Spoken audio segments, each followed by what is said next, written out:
Hello and welcome to this virtual debate this morning that is taking place with Business Leader and Oracle. The event is part of Business Leader's Growth Month, which we have delivered in partnership with Oracle NetSuite. The point of the month was to obviously focus on growth and to understand what sets very, very high growth businesses apart from ones that don't grow so fast. And some of the key themes that have come up repeatedly over the last month have been funding, people, overcoming obstacles, and the role that technology and marketing plays in boosting growth. And those key themes seem to be the ones that separate those companies that plod along to those that are supercharged. The debate will explore these topics in a little bit more detail. And to do this, we've brought together a panel of leaders. That is Oliver Wright, who's Sales Manager at UK and Ireland Oracle NetSuite. Welcome, Oliver. Thank you for having me, Ollie. Dominic Ponniah, who is the founder and CEO of Cleanology. Welcome, Dominic. Morning, Ollie. Thank you for having me. Jonathan Lister Parsons, who's the CTO at PensionBee. Hi, Ollie. Nice to be here. Merilee Karr, the CEO at UnderTheDoormat. Morning, Merilee. Good morning. Tom Callow, Head of External Affairs at myenergi. Morning, Ollie. Nice to be here. Thanks. Cheers. And Roni Savage is the founder at Jomas Associates. So that's our illustrious panel. How will the event work? Well, we'll talk to the panel for around 45 minutes to an hour, and then we encourage you, the audience, to send in any questions you have via questions@businessleader.co.uk, and we'll try to answer them. This event has been, really, really great for subscriptions and viewers, and I can already see lots of people tuning in, so that's really, really good. Once the discussion is finished, it'll be published on the Business Leader website, so if you do drop out any time, you'll be able to find it there in perpetuity. Well, I'd like to start, as I mentioned, with Oliver. And just, it's a big question, but just like to get your insight into, you will deal with lots of companies at Oracle in your role. And what are some of the common traits that you see that set very fast growth companies apart to ones that maybe don't scale as quickly? Yeah, absolutely. It's probably the most exciting part about my role, about dealing with the number of businesses that are trying to be on that fast growth trajectory and getting themselves set up for success. And the common themes that we tend to see is around companies that are focused in what their mission is and what it is that they want to achieve, and then putting in place the people and the tools, technology, NetSuite, being able to work with companies and allow them to achieve those strategic goals is key to what they do. I mean, there's some exciting things about NetSuite in terms of 46% of the UK's unicorns are using NetSuite, and we're seeing the number of scale-up and startup businesses selecting NetSuite to help run their business is ever increasing. So yeah, very exciting times. No, thanks, Oliver. And we'll talk about Oracle NetSuite and how they're supporting businesses in more detail later. I now want to open it to the panel. And Tom, I wanted to start with you. We'll focus on some individual characteristics that you need to kind of run a high growth business. But you're head of external affairs at myenergi, a company that is growing fast in the sustainable space. It'd be good to get your insight into what are some of the key challenges you've seen in growing the company along with Jordan and the team there, and also, you're looking forward. What do you see as the future for the company? Thanks, Ollie. So myenergi, obviously, for those that haven't heard of us, we manufacture what we call eco-smart home technology. So everything from solar diverters through to electric vehicle charge points. And we also unveiled recently a home battery product that we're bringing to market to help capture renewable energy. Obviously, manufacturing as a manufacturing business, we face challenges around supply chain. So the global semiconductor crisis, for example, that affected the manufacturing of vehicles and other products also affected us. We were fortunate we managed to actually re-engineer our product line to use a different type of chip that wasn't so much in demand, and actually we managed to get around that a little bit more than others did. So it's an example of sort of agility and having the people that can actually innovate and see a way through with different solutions. At the moment, one of our biggest challenges is definitely recruitment. Finding people with the right skill set, with the right level of experience is challenging. There's lots of people that are in the market, but obviously we want to hire the right people. But fundamentally, I think it is a people-based growth. So technology helps us. The financing that we've had, investment we've had from the likes of Terry Lee, he has helped us. But the people we have in our business really driving it forward are are what I think makes us a fast-growing company, and having that purpose and vision that they can all relate to and work towards as well. No, thanks, Tom. Really interesting. You mentioned people, as I said in the intro, that was a big driver that a lot of people have been saying this month through the content in terms of how you grow. Because like you say, you can get the funding and the technology in place, but if you don't have the right people, and we will touch on that in more detail. Dominic, I'd just like to bring yourself in now. And, you've obviously, you've had several businesses in the past, and Cleanology seems to be going great guns at the moment, which is fantastic. Was there a kind of moment in your growth journey that was pivotal where you thought, right, this was the time where you can actually see the vision kind of being delivered, or has it been kind of more incremental in terms of how you've grown Cleanology? Yeah, thanks, Ollie. I mean, I think we've always had growth. We've had sort of 20 years of consecutive growth until COVID came along, and then we had our first ever decline in a quarter. But I think in the last 18 months or so, in particular, coming out of COVID, we have had more kind of explosive growth, by which I mean sort of 50% plus in a year. And I think it's a number of things. I think a couple of kind of highlights, really. I think the people already has been mentioned. I think that is absolutely key. I try and surround myself with people who do their specialist task much better than I ever could or would do. So we've got an amazing sales team at the moment. We've got a really strong operations team, and we've got a very solid back office to back it up. And until you've got all those ingredients, you really are going to either win as a business and end up losing it, which we've done in the past, or you just haven't got a very good sales team and you end up winning nothing. So you kind of need everything at once. And I think when all those kind of plates spin in the same direction and work together, that just makes such a difference. And I just kind of wish I'd found the current team about 15, 20 years ago. No, thanks, Dominic. And you mentioned how you've grown it and you've built a kind of team around you. Did you find that quite difficult to let go and lose some control over elements of the business? Yeah, definitely, because I've always sort of been quite cautious, I suppose, in that sense, in terms of letting go. You want someone who's going to do that job better than you can. And until you sort of have that trust, it's quite difficult to let go. So I think for any business owner, they would all probably say that letting go is probably one of the hardest things as a business owner. And you've got to kind of let them fail, I think sometimes, and learn from their mistakes. But you've got to have good people and allow them to fail without entirely screwing up your business, which is not easy sometimes to take that risk. But yeah, definitely letting go has been challenging, but I'm getting better at it every year.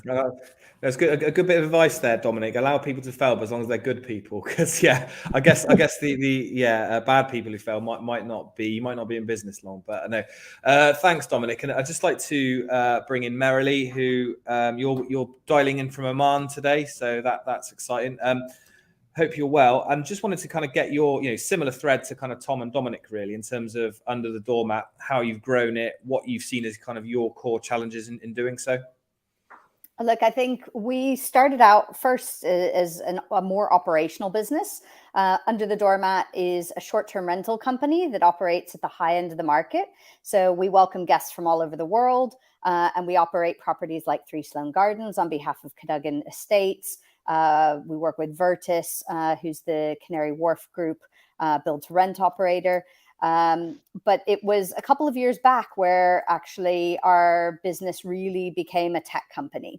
And that came for 2 reasons. One, because we realized that the technology in the market didn't meet the needs of what we wanted to achieve and how we wanted to scale and grow over time. So we built our Hosperia brand.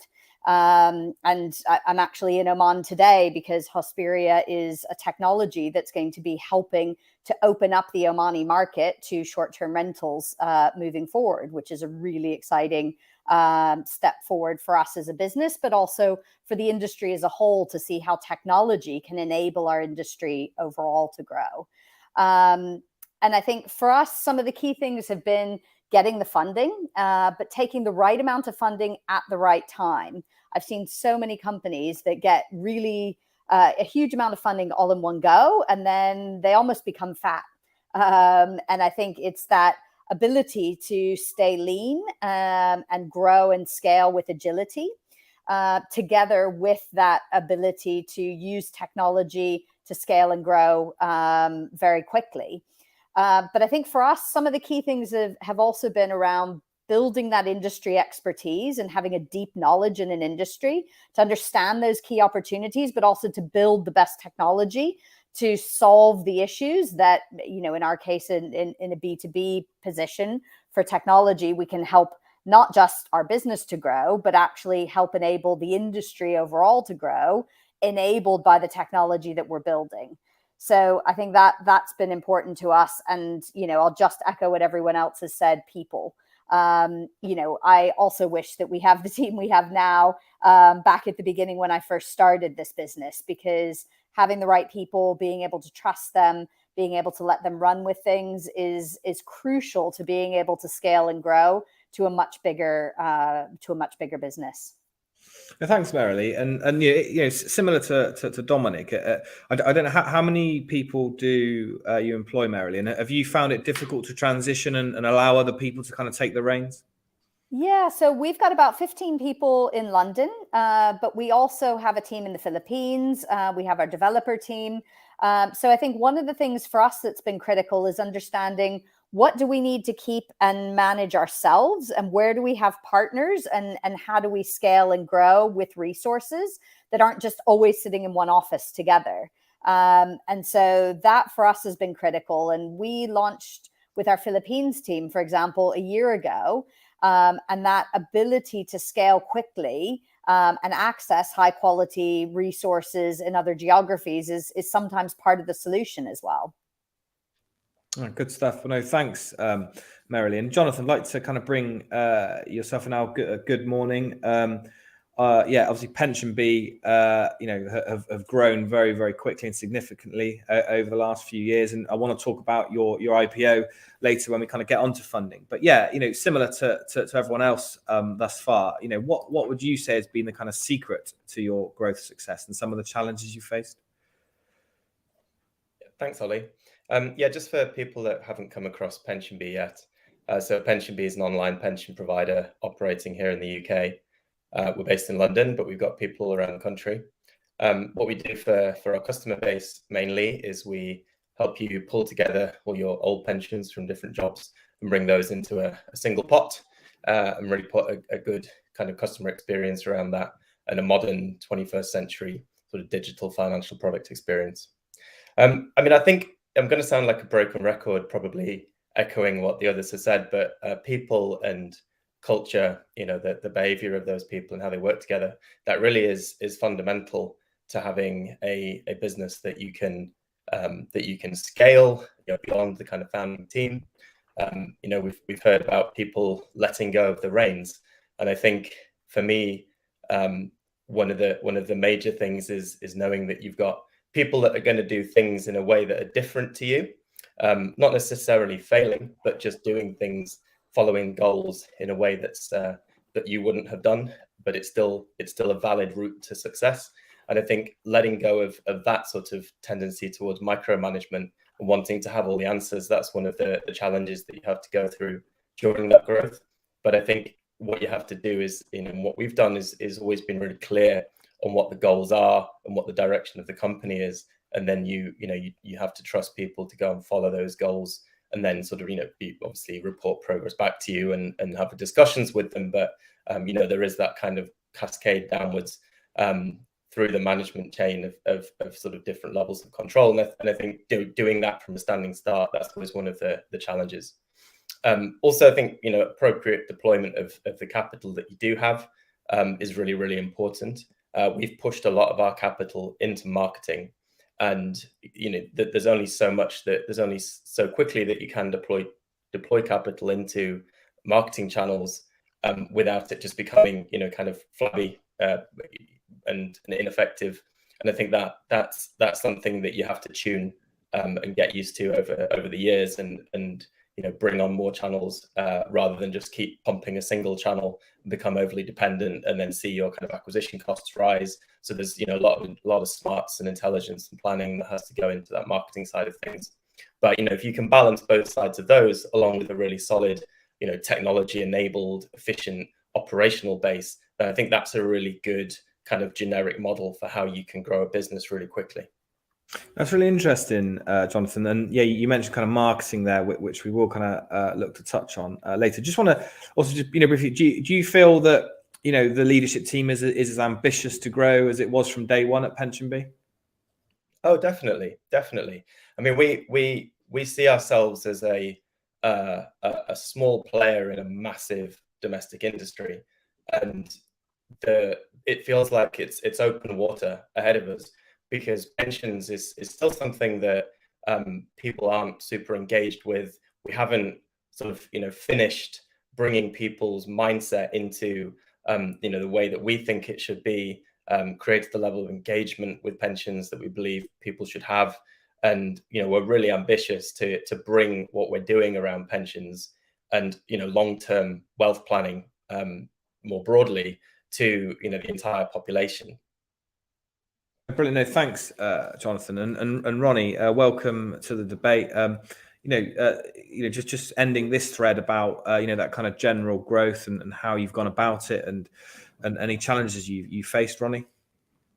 Thank you, Ollie. I'm repeating what everyone else has said, I suppose, but just putting a different spin on it. It's very much, growth is very much about people. But actually, before I go into detail on that, for those who don't know, I run an engineering and environmental company serving the construction industry. So we work on all construction projects across the country, dealing with brownfield site redevelopment and cleaning up contaminated sites and designing foundations for buildings and roads and other infrastructure. So looking at people, for us, it's two parts. There's two parts to that. One is the people that work for me and work for the organization, but also the people that we work for. In terms of the people that work for us, it's providing support structures so they're able to deliver their best, which enables me as founder to, and also the senior team enables us to be able to step back and hand over the reins for them to deliver on projects. But then thinking about people that we work for and making sure that we're addressing their needs and keeping them on side so that we're not constantly looking for a new client each time, that we're actually catering for our existing clients and providing them with value engineered solutions so that they know that we're the best company for them to be working for. So it's both sides, it's people, but also it's infrastructure. It's now that we're working in a hybrid setup with people working across the country, it's making sure that we've got the infrastructure that enables us to work and enables that continuity and delivery as well. So it's certainly people and infrastructure that I think it's most important. Then the next level is then thinking about marketing and what the marketing strategy is, because it is a very competitive environment working in construction. It's a very challenging environment, making sure that we're visible and the profile is out there is also extremely important. So people, infrastructure, marketing, I think is the key to success and growth. No, thanks, Ronnie. Yeah, three really good pillars there, like you say, people, infrastructure, and the funding. And I just want to now talk a bit more personally to some of the kind of leaders of their companies. And Ronnie, we'll start with you in terms of, I guess there's a pressure on the person at the top, isn't there, to continue driving things and to keep going. Like how do you stay motivated to continue to want to grow the company? It's a mindset thing for me. It's very much around mindset. I've got the positive mindset. I've got a goal in front of me. I know what I want to achieve, and it's focusing on that. I mean, each day, each morning, each afternoon brings with it a different challenge, but it's focusing on that end goal is what keeps me motivated. So I'm not sort of pulled back by challenges and negativities. It's very much mindset and positive mindset. Thanks, Ronnie. And Dominic, I want to ask you that question as well, because business is tough, isn't it? And it's a lonely place. Like, what keeps you going, keeps you motivated? Yeah, it's a good question. I mean, I think for me, it's about success, and that doesn't mean necessarily financial. I think we're always looking to do things better, to improve, to perfect. I mean, I would say that I'm a perfectionist, and I think you sort of. We try and set ourselves sort of like 3-year milestones, 3 or 5-year milestones, and then meet those. So, you sort of maybe have an end goal. You want to get to a certain size and then sell the business or float it or whatever you want to do. But I think in between that, you need to have like sort of annual goals and 3-year goals that you work towards.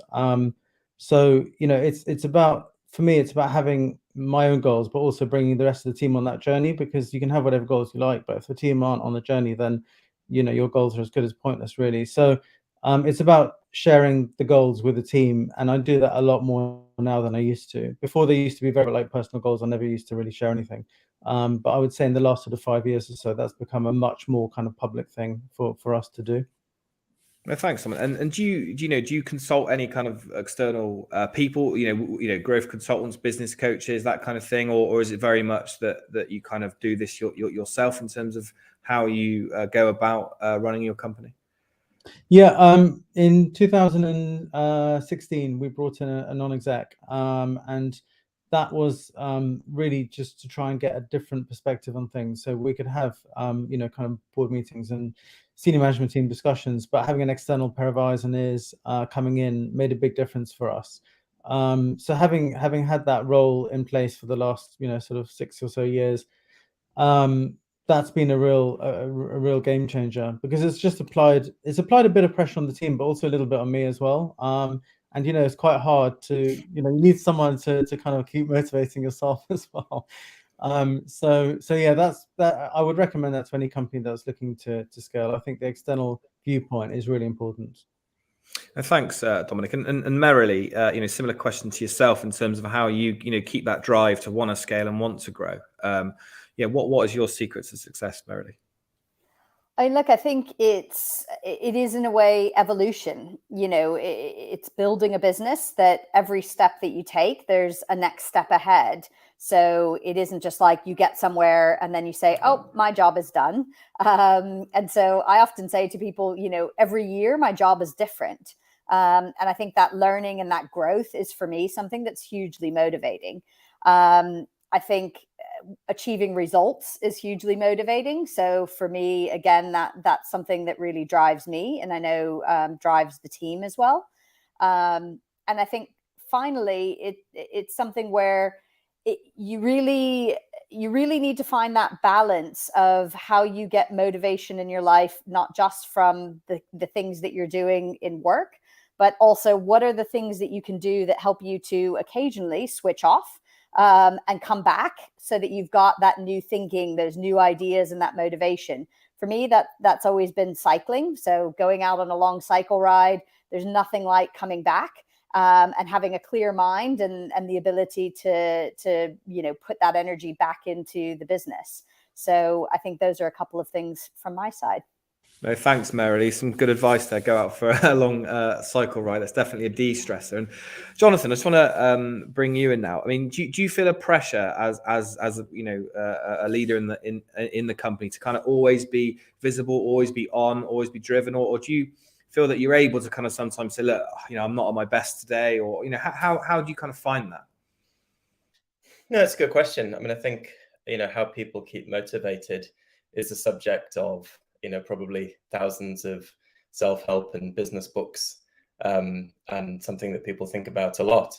But as a senior member of the team, I do feel very visible, but I see that as a good thing, because I've kind of absorbed that into what I think my role is for. And as somebody that's been around since the beginning of the company, I know why we set this up, and I know the history of why we've made certain decisions, and I know everybody in the company, and it gives you sort of a different perspective as a sounding board when people we were discussing handing the reins over to are trying to make decisions and form plans, because you can provide that broader context. And I think clear goals and clear direction and broader context, are two very important functions of a management team in terms of the messaging that you're pushing out to everybody else, and that helps to keep them motivated. But just I wanted to add in a perspective on motivation, which is around kind of the idea of games and play, and the idea that work can be fun. And I'm a technologist, and a lot of what attracts people into technology is wanting to solve problems, and the creative feeling of putting something together that then kind of functions out in the world with people using it. And there is a real creativity there, and there's a lot of people in our business who are creative and have made some really, really interesting kind of contributions to the company culture. And I think it's important to see business as that. There's this famous book, probably more famous now because of Simon Sinek, called The Infinite Game, and it's the idea of a game that doesn't end, but it's actually based on a book from the 80s with the same idea. And I think that's really, really nice. I think more businesses would do well to kind of sometimes put less focus on the end results and the final success, and more focus on what are you getting out of today, and how do you structure your day so it feels like it's satisfying every day. No, thanks, Jonathan. That's really good advice. And yeah, The Infinite Game is definitely worth a read. So yeah, really interesting perspective there, Jonathan. Thanks. And Oliver, is there anything you wanted to add to this thread? I think it's great when people say about having those goals and what they want to achieve. And speaking with lots of different companies, very motivating for me when a company will say to me, we're looking at IPOing in a certain amount of time, or we're looking at growing or expanding here, and then knowing that NetSuite has enabled them or allowed them to then carry on and scale effortlessly and achieve what they wanted to do strategically. I think what's important from a setting those goals perspective as well is then celebrating your success. So by then just taking a second just to acknowledge what goals you have achieved within the business, that you did hit that objective that you had along the way, and that everybody in the company can then feel that they can then share in that success as well, will then motivate people to then carry on striving and then hitting that next goal that you have in place. So I think, yeah, taking a moment just to celebrate your success is key. No, thanks, Oliver. Yeah, no, that is important, isn't it? Both externally and internally. And Tom, is there anything you wanted to add in terms of how, as a leader in your company, you stay focused, and any points that you can add? I think really it's about coming back to the purpose and the mission. We're in an industry that is clearly developing products, so we're clearly selling products, but we're also contributing to a social goal at the end of the day, or we're attempting to do that. In helping people kind of decarbonize their vehicles, decarbonize their homes. So I think kind of remembering the impact of what we're trying to do is very motivating for me and a lot of our team as well. I think that's what a lot of our team right through the business get out of bed for in the morning, is actually the idea that it's technology that's ultimately having an impact on people's lives. It's not just a convenience factor, it's actually in aggregate helping us to sort of target net zero and achieve that social goal as well as a kind of commercial goal or a personal goal as well. Well, that is important, and I think I wanted to touch on sustainability and how that's becoming an important thread, and quite rightly for companies. But just want to focus now on funding. Obviously, you can't grow without making money or having investment in the company. So, Jonathan, I want to start with you and just get your insight into why you took the decision to IPO and how that has impacted the business in terms of how it can kind of kick on to its next level. Yeah, sure. Well, so PensionBee IPO'd in April 2021, which was just a year after we all went into lockdown, and the economic situation at the time was a big factor in why we decided sort of towards the end of 2020 that private markets were no longer going to provide capital in the way that we needed it to continue our growth, and that this was the right time to sort of bring forward a long-held plan to eventually kind of list on the London Stock Exchange. So we brought that forward by about sort of a year to 18 months, and it definitely was the right decision at the time, because it allowed us to use the IPO for what it was originally created for, which was as a funding mechanism. So we raised money, and we've continued to execute on the growth plan, put a lot of that into marketing and into growing the team, so that we can continue on the trajectory we were on. Good stuff. And has it been everything that you expected? Has it allowed you to kind of achieve those additional goals that you had? I mean, yes, I think that the key word that always comes to mind when I think about the IPO is continuity. As a business, we'd been regulated since the beginning, and we'd already had strong levels of governance. And to Dominic's point, we've always had that accountability of an independent board, which has been really valuable over the years. Having a body for the management team to be accountable to on a regular basis.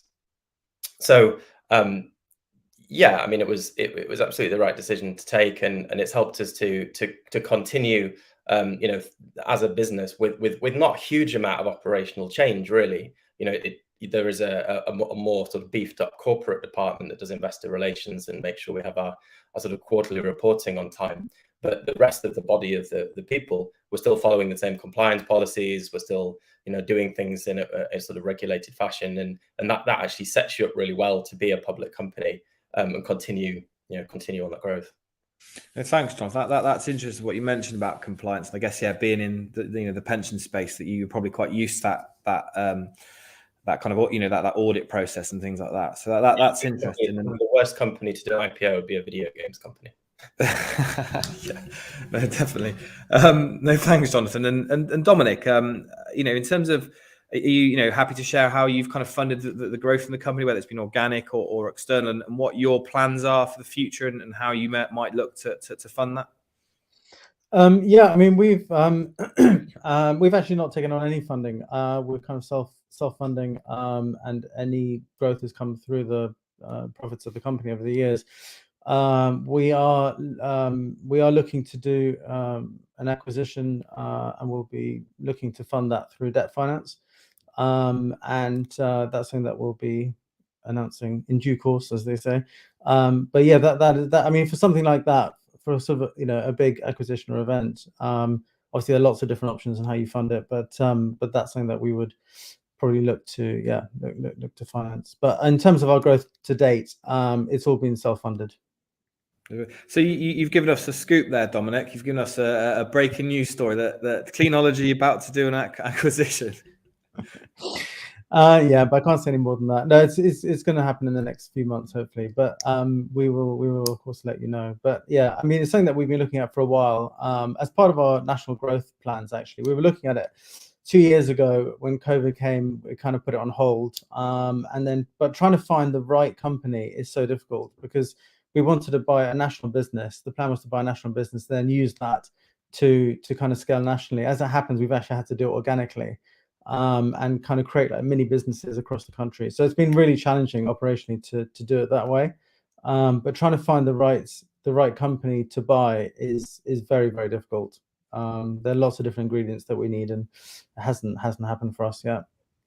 No, interesting. Well, yeah, exciting times ahead then, Dominic. Yeah, definitely watch this space. I'm going to bring in Merilee, Roni, Tom, and Oliver. I just want to bring Jonathan back in to talk about that, self-funding and sustainable growth. Yeah, so it's a really interesting model that a business can grow and not have to take outside capital. I think if you look at the generation of young people who are coming into entrepreneurialism, I think there's a huge amount of attention paid by the media to really, really big companies that have no clear path to profitability, that have taken hundreds of millions, if not billions, of pounds and dollars of funding, and a lot of those just explode. And it's not really something that is going to work for that entire generation of people that want to get into business. And I think we need to be celebrating businesses, like Dominic's and other businesses that Business Leader covers, that are self-funded or that have taken small amounts of capital. And it's a personal story for us as well, because at PensionBee, we were funded through private individuals all the way through to just before the IPO, and then obviously public funding. And we made a big point of putting shares with our customers and making sure they had that allocation in the IPO. So it's something that we believe very strongly, is that there is an alternative model to the hyped up kind of VC driven model. And I think we do need to be celebrating that more in the UK, and looking for that kind of, that middle sector, if you like, in the that is really interesting, Jonathan, because it is almost, it's almost a celebration story, isn't it, when companies raise, but yet they haven't necessarily made any money or don't kind of have a route to do so. So yeah, really, really interesting point there, Jonathan. I do feel there is a shift as well, isn't there, to companies looking to find product market fit more readily. I mean, I just want to bring Dominic back in, then Merilee, and then Tom to kind of comment on that thread, please. Yeah, I was just going to say that's a really good point, Jonathan. I mean, there's so much focus on growth and top line, but we actually rarely, as a business community, talk about profit. And you know, you're right. There is a lot of celebration when people raise money, but actually there are so many companies that are valued at 200 million or a billion or something, and you know, little Cleanology has actually made more profit than them in their entire lives. I mean, it is, you know, it is absurd actually that some of the valuations, but I think bringing it back to actually businesses need to make profit to survive, and you know, we've seen all too many you know, like Carillion failures where they just don't focus on profit and it's all about top line. And I think that's a really basic fundamental business lesson, which we should talk about a lot more. No, definitely, Dominic. And yeah, Merilee, did you want to kind of come in here? Yeah, no, and I absolutely agree with Jonathan and Dominic. I think there are so many different models to how you fund growth. We've taken the view that we wanted to take small amounts of investment exactly when we needed it, and to focus on strategic investors that actually open up channels to growth rather than just a lot of cash, which, you know, can, as I mentioned earlier, make companies a bit fat. And I think there is, with the economic uncertainty, more focus on companies that are very clear and that already have that product market fit and are looking to genuinely take investment for growth and scalability. And I think, you know, one of the challenges that we have in the UK is that we don't have the depth of, you know, certainly equity investors that you have in places like the US. And, you know, I think that ability to both, on the one hand, have financing for, you know, sustainable growth companies that already have profitability. So, you know, debt markets, things like that. But also to have equity finance for companies that are, you know, not necessarily wanting to go down that VC track, but looking for growth capital that, you know, understands the particular market they come from. Those sorts of things is critical for the UK to be a bigger leader in fostering growth businesses. And I think one of the things about the UK is that very often companies are ambitious and wanting to think beyond just the UK's borders. Certainly that's our case. And I think we could be a world leader in building some of those high growth companies if we had the right financing and investment available to people who have the risk appetite to really jump in and be a part of those growing businesses. Thanks, Mary. That's really interesting. So you think, because often people say there's this wall of capital available, but you don't feel that's the case, or it's not the right capital being deployed at the right time for UK companies? Well, look, I think it all depends on the strategy of the business. If you are, you know, one of the companies that was mentioned earlier that want to go on that Series A, B, C, D, and take that VC capital, you have to be aware that the people investing in you expect 1 in 10 companies to actually really succeed. And I think there are a lot of businesses out there that are very successful business models that don't necessarily get that sort of VC funding and may not even want it. That you know, that's certainly been our case to date. But where you've got people who've been successful, companies who've been successful that reinvest in the industries that they know, that are able to open up doors and help these businesses reach the markets that they're looking to reach, it can be something that is a win-win for everyone. Those investors get high growth businesses that deliver them better returns. And the companies get the funding they need, which is a bit more strategic than just a VC coming in and, you know, a generalist person, you know, there to support that growth. No, thanks, Merilee. So some really good insight. I just want to bring in Tom and then Ronnie on the self-funding thread. Yeah, I think it's we've probably mislabeled, not we on this call, but I think industry in general has probably mislabeled value.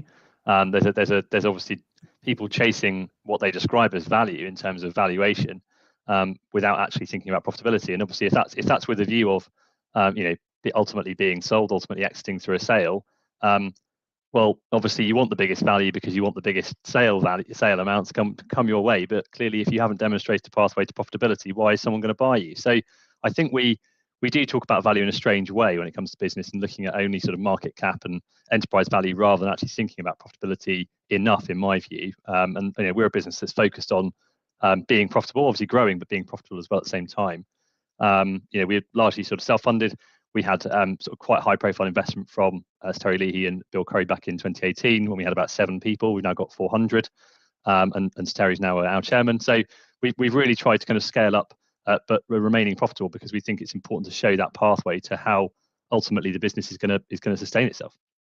Thanks, Tom. That's a really good point. It's good to see, companies around this chat, focusing on profitability. Like you say, it's so important. And Roni, if you'd like to kind of come in on this thread, please. Yeah, I mean, I totally agree with Tom and everything else that the others have said. The focus is very much, there is a lot of focus, and I speak to lots of startups who focus on funding and don't necessarily have the right growth strategy in place. And I think it should very much be about sustainable growth and profitability rather than funding and turnover, because turnover means nothing if you're not making a profit. So we, over the last 12 years, have been self-funded. Everything's been organic. It's been sort of putting the profits back into the company. But like Dominic, as we start to look at acquisitions, then at that point, we'll look at going outside for funding, but certainly not before that. But our model is very different to others, and I think there isn't one size that fits all. It's all around that particular company's model. But I don't think that necessarily going out to funding it should be the first strategy. It should be very much around looking at the overall strategy for that organization. So we our model is very much based around a 30% profit margin, which means that we can take that and reinvest it back into the company year on year, and it has enabled us to buy a building and grow with our people. So that's worked for us. So I think, again, like I said before, it should be about sustainable growth, not just the boom and bust strategy that we've had with some companies. No, thanks, Roni. That's really good to see that sustainable. And 30%, that's great in the construction sector as well, isn't it? So all kudos to you, Roni. So it'd be good to see how Jomas continues to kind of grow on its journey. So I just wanted to now focus. We haven't got long left, so just wanted to bring Oliver back in and just focus on sort of marketing and technology. Again, I'm asking a tech person this, but it'd be interesting to see, your insight into how, do you feel businesses do a good job of deploying tech that they need to kind of grow, or are we muddling through in the UK? I guess that's a big question. But if you could give some insight into that. Yes, it's interesting when speaking with numerous different scale-up businesses and their perception of when they think they should invest in technology. And I often see where companies will have different pieces of technology, different siloed information around the business, and then by being able to let them know, or people at NetSuite being able to let them know how we can actually help them to avoid having those different siloed pieces of information and just automate so many processes for them to alleviate those manual tasks. And it's interesting, the number of times where we've had customers who then say to us, we're so pleased that we invested in technology before we really started to hit the hard times of so many manual processes and trying to put too many workarounds in place, or throwing more people at a problem rather than allowing technology to help. So the most successful companies that we work with, they plan ahead from a technology point of view, and they can allow themselves to scale effortlessly and have better informed information for them making those decisions to allow them to grow. It's a really interesting topic. No, thanks, Oliver. And Jonathan, you mentioned marketing earlier and about how the IPO freed up capital kind of invest in that. I mean, how, obviously marketing is important, but how important is it to PensionBee, and how do you kind of decide what is a good result with your marketing spend? Marketing is very important to PensionBee. We always say that the greatest competitor is inertia. The inertia of not doing anything about your pensions and the paperwork that sits languishing in the bottom drawer somewhere. And through marketing, we can reach people with messaging and ideas about what what a better situation could look like, taking control of your long-term planning. So we've always been dependent on marketing for acquiring customers, and so it's always been very dominant, in our annual budgets.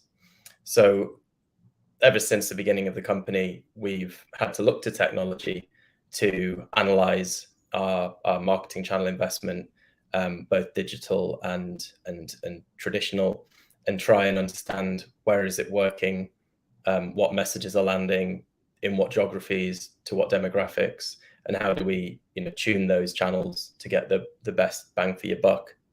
And for us, having grown to the scale that we're at now, so managing around £2 billion of pension savings for around 150,000 customers, we're at the size where we're deploying reasonably large sums of money into the marketing channels, and you've spun up a kind of data platform that's doing a really good job of pulling together all the information from the whole business to help us really start to really squeeze value out of all of those marketing channels. So yeah, it's absolutely something that we think about every day. No, thanks, Jonathan and Dominic. With Cleanology, what kind of marketing strategy do you have to continue to kind of grow, Dominic?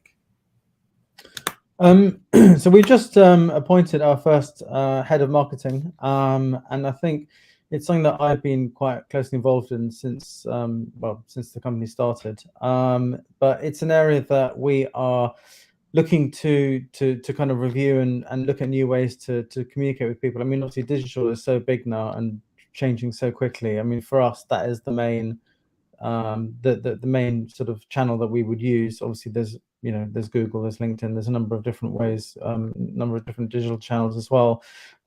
So yeah, our focus is very much on digital, but I think also the old-fashioned kind of relationship piece still has a big part to play. And I think COVID has made us all kind of reluctant to go out a bit, but now I think everyone is sort of going out a bit more again, and I think that is still very important. I think when you kind of, I always say, like, when you want to start a deal and end a deal, you kind of need to be in front of someone. I know people do stuff online, but for me, I'd rather be in front of someone when I meet them first time and at the end to close the deal, and you can have the conversations in between online. But I think face-to-face is still a bit underrated. But yeah, that's kind of what we're doing at the moment. No, thanks, Dominic. Yeah, definitely agree of the importance of face-to-face. Having said that, we're all digital today, aren't we? Yeah. But it's both work equally well. We've actually had some questions in from the public. So if anyone else had anything they wanted to add before we had the question. No, that's great. So it's Alistair from Only Leaders, and he's questions up here. Tom talks of value in the strange way some people look at it, understand it. Is it equally important to consider what values drive our understanding of what value is? So yeah, if anyone wants to kind of take that question on once they've deciphered it. I'll jump in. So yeah. I'm going to interpret that as values in the sense of should we be thinking about the almost like the moral principles or the cultural values that we have that underpin how people look at business success. And that's something that we have at PensionBee in everything that we do. We have 5 values that underpin so much of the business, from performance management to advertising to the product. And so it's really common for us to refer back to the values when we're deciding about what success looks like. And I think just in a broader society, I think it is important to know what your values are and what you value as a business community. And I think Dom said, we don't tend to look at profit as often as we could do when we're talking about the success of businesses. And that suggests that there is a kind of a value mismatch there, where we're perhaps bought into top line growth story being the measure of success, and not so much the fundamental sustainable principles of growth. Unit economics is something that I don't hear people talking about very much. It's a bit of an arch term, perhaps, and we maybe need a more friendly term for that. But the profitability of one customer, it's not something that we're really honing in on. We have I think all businesses will say they're customer focused, but to be customer focused at a financial level and really look at whether that customer is bringing value to the business in a long-term sustainable way, that's something which is a simple extrapolation, but people don't do it as much as they could be doing. So I think, yes, we can be talking about business success from a fundamental values perspective and re-looking at the ones that seem to be prominent in society at the moment. Yeah, thanks, Jonathan. And yeah, and having reread that, I think that spot. I think it's looking at things like sustainability, isn't it, as well, and whether we index different values as well as sort of profitability. But yeah, Merilee, if you wanted to add something here too. Yeah, I think one of the challenges is that often we think of these things as two competing priorities. Either you have values and that drives you, or you seek profitability and success through financial metrics. And it's one or the other that leads. I actually think that these two things go hand in hand. The ability for companies who are financially successful to do more good and to have a bigger impact is infinitely greater.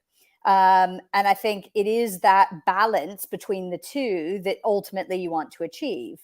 As a company, we've got our clear values and, it guides us in some of the more difficult strategic decisions we need to make. But we also would never go out to investors and say, well, we're a great company because we're disrupting this industry and we've got only our values to show for it. Actually, we've got to be able to show our investors that this is a business that is going to deliver profitability and return on investment for them, but also give us the capital that we can continue to invest in doing the right things, opening up new markets, etc. And so I just think that it's a misnomer to separate these two things out and say it's one or the other competing, when actually the two often just go hand in hand. Thank you. That's a really important point there, Merilee, isn't it? That you can do both. And Tom, I just wanted to know, because you mentioned sustainability being one of your your drivers in the business. I guess that taps into that question as well. If you wanted to kind of briefly touch on that. Yeah, I think we're focused a lot on sort of purpose. Right. I mean, values are clearly critical, but I think a lot of businesses have similar values for probably understandable reasons. I think the purpose is really what we tend to focus on, and we've actually recently kind of renewed ours in a way and sort of done a lot of internal reflection, but also external. So we've actually had our external stakeholders, kind of almost give us their view on where we should be focusing our efforts, and doing that sort of materiality assessment of where we can actually make a change, where we can actually add impact and improve things, and where should we be focusing that effort. To make sure we are on the right track in that sense. But I think you've got to achieve the balance. Clearly, investors want to know that there's a pathway to profitability. They want to know that they're going to get a return on their investment. But customers really are probably investing in our products more likely because of our purpose and because of the sustainability that they deliver, rather than our profitability. I mean, our customers probably couldn't care less about profitability if they're investing just in a product, but they want to see a business that's going to be sustained. They're there for them, support them in the future as well from an after sales perspective and so on. But in terms of the commercials of the business, they're really focused on the product and what we stand for. Thanks, Tom. Much appreciated that. And we have had a few more questions in, and one from Chloe Chilton, MML Capital Partners, but unfortunately we are running out of time. So I just wanted to end the thread, and I realize that some of us here in the room represent very, very big companies, so no comment is an option. We're just going to go around the room, and you can briefly, I'm going to say your views on the mini budget, good, bad, or no comment. So Oliver, if we could start with you. Yeah, absolutely. It's interesting times for people, and it's the companies that we talk to, it's knowing how they can adapt to it. So by seeing what comes out in the news and what those bigger economic considerations might be, it's the businesses that will come out on top are the ones that can maybe survive and redirect their efforts and stay agile. So that's something that we very much assist our companies in doing. Brilliant, thanks. And Dominic, good, bad, or no comment on the budget? Well, it wasn't very mini, is all I can say. It was a pretty big budget. It was a lot bigger than the one we had earlier in the year from Rishi. I very much support low tax. I'll support a low tax economy. However, will it work and will it do everything they wanted to do? I don't know. I really don't know, to be quite honest with you. Okay. I'm not an economist, but we'll see. Thanks, Dominic. Tom, any thoughts on that? We'd focus on the energy aspects, really. Obviously, they're wrapped into that in terms of support for consumers and business. But longer term, Clearly, it's right that people are getting support with their energy costs. It's totally unsustainable to expect people to pay those costs, both business and consumers. In terms of long term, great to see the announcement that onshore wind will get planning restrictions removed because it's the cheapest, quickest way of delivering net zero energy. It's bizarre not to focus more on onshore wind and offshore wind as well, but quite disappointing to see this sort of continued focus on fracking. You've got the leader of the UK's first fracking company telling you it's not viable in the UK. It's the lowest polling form of energy in the UK. It's got net opposition among Conservative voters. So why on earth the Conservative government would be pursuing it is beyond me. But yeah, so sad to see fracking have so much focus, but good to see the focus on speeding up onshore wind. No, thanks, Tom. And Mary, the big mini budget, good, bad, or no comment? I mean, look, the principle behind it to enable growth, I think, is absolutely spot on. And I think, anything we can be doing to spur growth, investment into the country, investment into growth businesses, et cetera, I think is positive. I think, the markets have in a way spoken, and, I think there are a lot of external factors at the moment. And, I think the challenge is on the implementation of that particular goal. If they can achieve it, and if this budget helps to do that, I think then most of us around the table will benefit from that, and companies will hopefully get to see the benefits. But my fear is that, in some areas it may have gone too far, or it may not be focused on the right things. And if that's the case, then we're all going to be paying for that for a very long time. Thanks, Merilee. And Jonathan, your thoughts? Just getting off mute there. Yeah, I think, I think there are some challenges with the optics. So I think, watching the news over the last few days, there's been a lot focused on the removal of the cap to bankers' bonuses. So it wasn't necessarily the best bit of government PR that we've ever seen. But I think there are some good touches there. I mean, obviously, anything that helps savers to take home more pay and have more money in their pocket is welcome at this point in time. And one of the nice things, from a pension perspective, is that pension contributions will continue to see relief, tax relief at 20% over the next tax year, even though the basic rate of income tax has been lowered to 19%. So that's a nice little perk for people who are still in a fortunate position to be able to save long term. And obviously through your workplace pension, a lot of people are auto-enrolled. So yeah, I mean, it's, people are calling it a gamble. I'm very pro UK growth, UK enterprise. I'd like to see as much support for, that kind of middle of the economy that I talked about. I think we need to build that and celebrate that. So let's see. No, thanks, Jonathan. And Roni, last but not least. Thank you, Ollie. It's a very, very bold budget. I think we all agree, which is why you're not getting a yes or a no from any of us. But I think there's some good in there. I certainly don't think that status quo is acceptable anymore, because we are suffering with lots of different crises. We're in a position that we've never been in before, so something needed to be done about it.